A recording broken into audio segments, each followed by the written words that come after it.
আসসালামু আলাইকুম। আজকে হচ্ছে 29 তারিখ, রোজ সোমবার।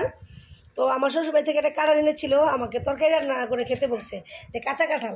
তা আমি কাঁঠালটা দেখে বলতেছি এটা কখনো কাঁচা হইতে পারে না, এটা আমার মনে হচ্ছে বাড়তি কাঁঠাল, এটা আমি করব, পাকায় খাবো।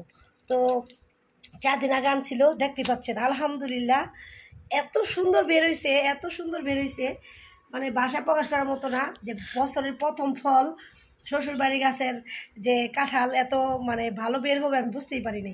আমাকে আবার শাশুড়ি পাঠাইছে যে রান্না করে খাওয়ার জন্য, না মুস্কান, যে কাঁচা কাঁঠাল পাঠাইলাম রান্না করে খাইও। আলহামদুলিল্লাহ। কেমন লাগছে মুস্কান? মজা। বছরের প্রথম কাঁঠাল, আলহামদুলিল্লাহ খাও।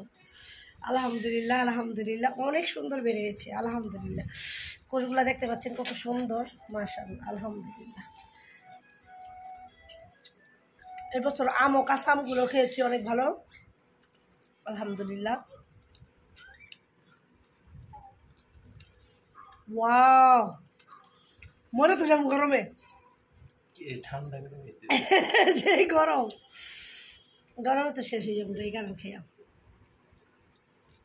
সবার দাওয়াত রইল আমার শ্বশুরবাড়ির কাঁঠাল খাওয়ার জন্য।